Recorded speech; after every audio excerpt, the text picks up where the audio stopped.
우리 가족에게는 추석 명절이 다가올 때마다 떠오르는 악몽과도 같았던 사건이 있다.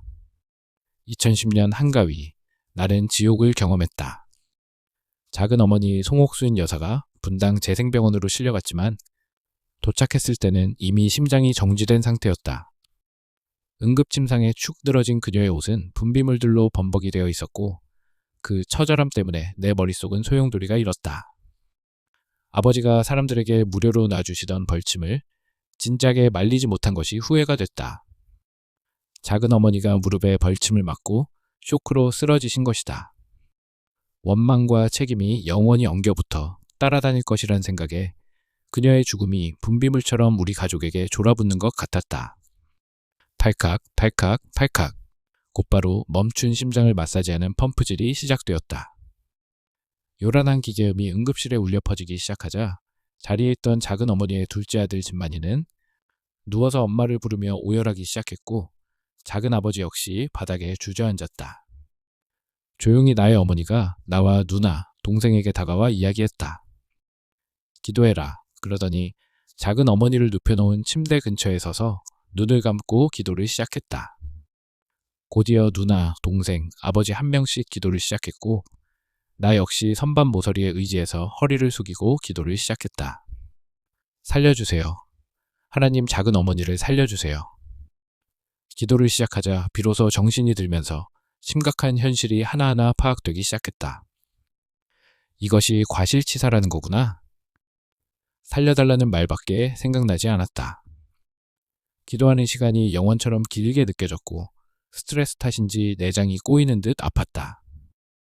아, 이래서 예수님이 기도하다가 땀방울을 핏방울처럼 흘리셨다고 했구나. 이런 터무니없는 생각도 들고 나중에는 모든 것을 포기하고 이 힘든 기도를 중단하고 그만 현실을 받아들이고 싶은 생각마저 들었다. 그럴 때마다 진만이의 울부짖는 소리와 몸부림치는 모습이 다시 정신을 가다듬고 기도에 매진하게 되었다. 이따금씩 의료진들과 다른 가족들이 하는 부정적인 말들이 계속 들려왔다. 이미 일반적인 기기 사용 시간은 많이 경과한 상태다.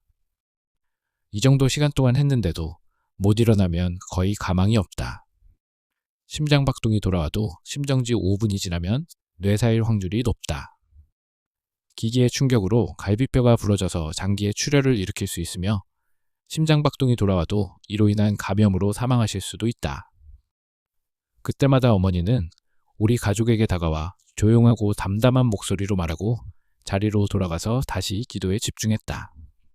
사람들이 하는 말 전부 무시하고 그냥 기도해라. 조그맣게 이야기하는 의료진의 말소리가 들려왔다. 이제 그만 덮어. 그만하고 덮어. 그렇게 얼마의 시간이 흘렀을까? 반가운 소식이 들려왔다. 작은 어머니의 심장박동이 돌아온 것이다. 어머니의 눈가에는 진한 황록색 눈물이 말라붙어 있었다. 분명 일반적인 시술 시간을 훌쩍 넘겼는데도 끝까지 펌프를 중단하지 않았던 의료진분께 너무나 감사했다. 당연히 하나님께서 그 마음을 주관해 주신 것이겠지만 그분은 당시 어떤 마음으로 그러셨는지 지금도 이따금 생각나면 궁금해지곤 한다. 그분도 기독교인이어서 그랬을까?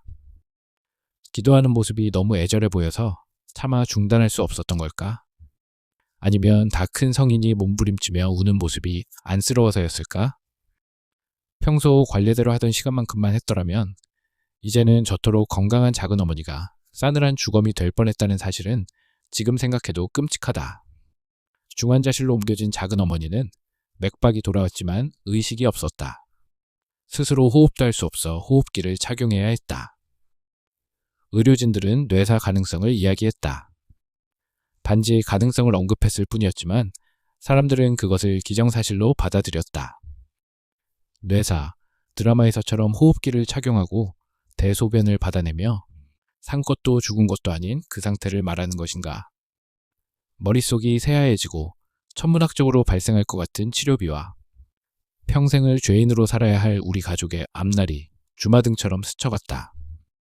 우리는 의료진들이 너무도 냉정하게, 아니 오히려 의도적으로 부정적인 얘기만 하는 것 같아 몹시 야속했다. 진만이는 다시 오열하기 시작했다. 어떻게, 우리 엄마 어떻게 할 거야? 차라리 죽는 게 낫지. 그렇게 살아서 뭐해. 나도 같이 죽어야지. 저 사람 잘못되면 나도 같이 죽어야지. 작은 아버지 역시 깊은 상심을 감추지 못하고 힘없이 말했다. 다음 날 아침 나와 누나, 동생 세 사람은 따로 병원을 찾았다. 병원에는 진만이와 2달 후 결혼할 신부 될 사람이 와 있었다. 우리는 짧은 면회를 마치고 병원 근처 벤치에 앉았다.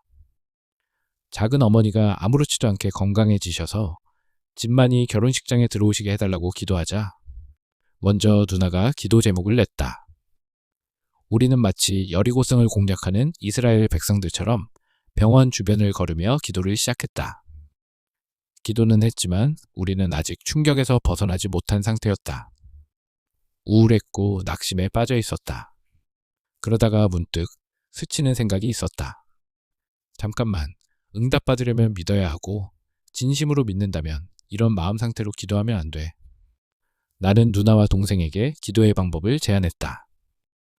우울한 마음이 들고 부정적인 생각이 떠오를 때마다 예수님의 이름으로 물리치자. 작은 어머니가 건강하게 일어나서 진만이 결혼식장에 들어오는 밝고 긍정적인 상황만 상상하며 그렇게 해달라고 기도하자. 폐혈증에 걸리지 않게 해주세요. 뇌사 상태에 빠지지 않게 해주세요와 같은 부정적인 단어나 문장을 사용하지 말고 건강하게 해주세요. 의식을 차리고 깨어나게 해주세요. 처럼 긍정적 어휘를 사용하자. 하나님께서 응답해 주실 것을 진심으로 믿는다면 이렇게 침울하게 있으면 안 된다. 믿음대로 되기 때문이다. 2 사람은 나의 제안을 진지하게 실천했다. 후유증 없이. 아, 맞다. 이런 말 쓰지 말랬지. 건강하게 일어나셨으면 좋겠다. 우리 셋은 1.1획의 부정적 단어도 사용하지 않을 만큼 긍정으로 똘똘 뭉쳐 합심으로 기도했다. 그때 우리로선 기적이라고밖에 말할 수 없는 일이 일어났다. 저녁 무렵 작은 어머니가 스스로 호흡을 할 수 있게 된 것이다. 그로부터 며칠 후 아무런 후유증 없이 태어난 작은 어머니는 지극히 건강한 몸으로 둘째 아들의 결혼식에 참석했다. 보나마나 세상 사람들은 이 일을 우연이라고 말할 것이다.